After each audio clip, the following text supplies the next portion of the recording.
What's going on, everyone? We just got back from our Riverdale hiatus. It's been a couple of weeks since we got a new episode. We're back, Chapter 9, The Outsiders. Something this episode didn't do was make it clear who the outsider was, because I feel like at the beginning, everybody was the outsider. It was Archie, it was Jughead, it was Fred, it was What's-Her-Face Pauline, and then it was Veronica. Everybody was an outsider, so I guess that's the group that's the outsiders, is everyone. Everyone's an outsider. This episode was good. I'm not going to say it's the best episode that the series has put out. It kind of fell flat at the beginning for me. I wasn't really into it as much as I wanted to be at the beginning. I think at the end, it really picked up. I think the scene that bothered me the most was the scene with Jughead and Archie playing video games.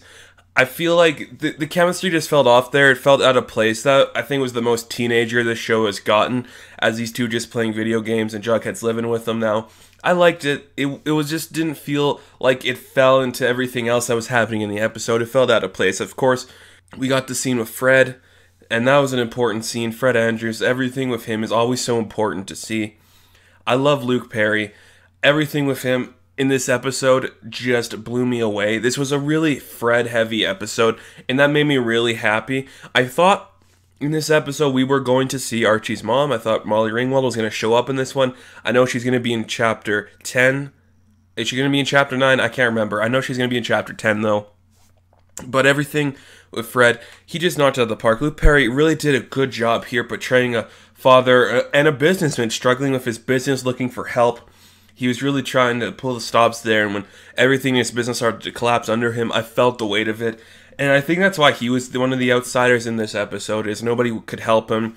The sheriff wasn't going to help him. Even Archie called him out on it. If it was Clifford Blossom, you'd be helping, searching for anybody involved. But since it's the Andrews, didn't really help him. I really like that aspect. And I think one of the best things I really liked about this one, too, was Archie and his friends going out to help his dad. Because that's something you would see in the comic books. You'd always see the gang helping out with a bunch of stuff going on there. Every time we can get to see more Moose, I'm on board for. This guy, I think, needs to be a main character next year, just like Reggie.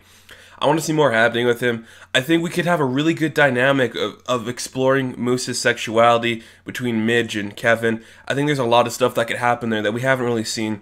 I was really surprised when they were working on the construction site, and then at night they stop. Moose goes out to grab his phone, and these thugs beat him up. They just beat up a teenager. I was not expecting that.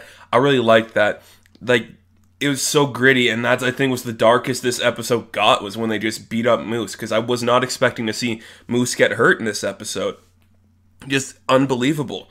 And then when Archie and Moose go to the bar with Kevin, and Kevin's kind of boyfriend of the Serpents, that's so weird. They're teenagers.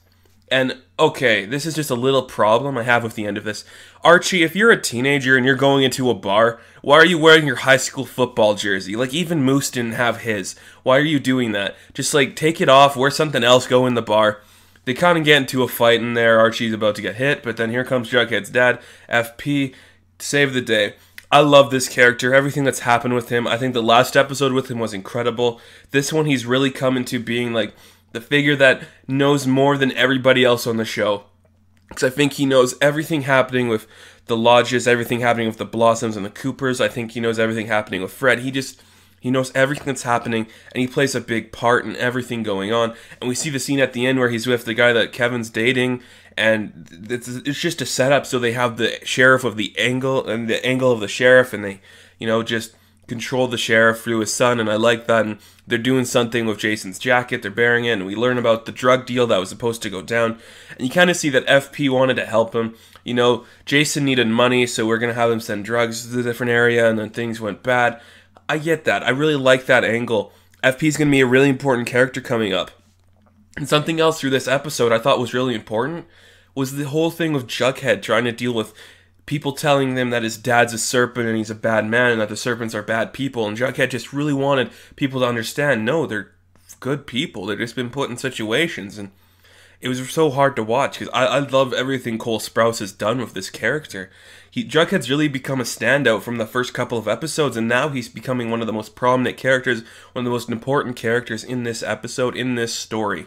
And I think it's because he's telling the story. He wants to make himself look good. In the beginning, where we have, like, the weird, like, Harley Quinn song from Suicide Squad, and you have the Coopers. I thought that was really weird. Trippy, I get it. A lot of DC placement in this. You look in Archie's room, he's got like a bunch of Rebirth posters from the DC relaunch, and I think they were playing DC Online. I can't remember, but it looked like it. I saw a cape. I thought I saw Superman in the game. Maybe not. Whatever. I get it. CW, Warner Brothers, you got to do some stuff there. It works. It's fine. I get it. It'd be cool if we had a crossover. You know, maybe like Archie goes to Arrow or something. I don't know. That'd be kind of funny. But no, Jughead was really good in this episode. And his dad at the end getting people to help out Fred, I thought that was incredible. And he goes to talk to Hermione. He's like, we know who attacked Moose. We know all that stuff. And it's some guy up north in Montreal. Some guy in prison. Your hubby, Hiram? I think his name's Hiram. Hiram Lodge. He sent the people to go beat up Moose. Wants Andrew's Construction to stop working on that site. He's got to come in season 2. He's got to come, right? Hiram has got to come to Riverdale. He's got to get out. He's got to be there. He's such an important character in the whole story of Archie and everything. And then, if he's not there, what are they going to do? They can't just have Hermione. I love Hermione. She's one of my favorite characters, but you got to have Hiram there. You got to have Hiram there because there's got to be some dynamic there between a struggle with Veronica trying to decide which parent to go to. And they don't specifically say it, but they say somebody ratted you out to your husband, and it's probably Veronica. So in this episode, there was another angle throughout this, and it was the thing between the Coopers and the Blossoms. And everything with that, I love.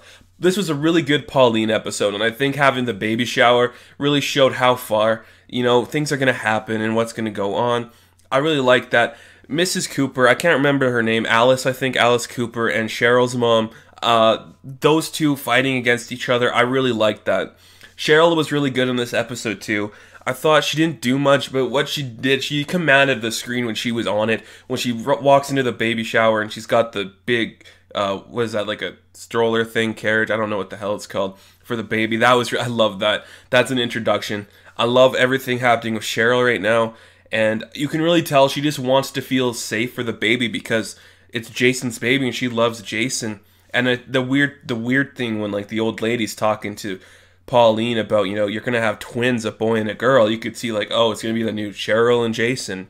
Hopefully this time the Cheryl dies. That was rude to say. I take that back. I don't hope that any of the kids die. Yeah, okay, sorry.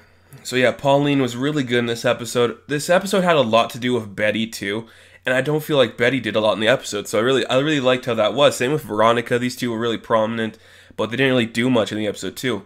And the same can go with Archie. Archie was really prominent in the episode too. He didn't really do much. He just kind of wanted to help his dad, and he did. And I think it was really good. Really good chemistry between all the characters. Again, way to get us back into this world after a break. We see the Coopers have a fight. What's his name? The Dad Cooper. Dad Cooper, he says he wants Pauline to have the doctor's appointment to help with her mistake. It causes a tear between him and Alice, and he's forced to leave, so there's going to be something happening there. The Coopers are broken up, and I really like the tender moment between Betty and her mom. I thought that was really nice, really warm way to end the episode. And there's just so much going on. This episode really focused on the parents, and I really like that. And, our characters that we know and love, they are side characters in this episode, but they play a really prominent role. And I really hope we see a lot more happening in the future. Like, there's so much else that can happen. I can't wait. So that's going to do it for me. Let me know what you guys think of this episode. And yeah, I'll catch you in the next video. Good luck.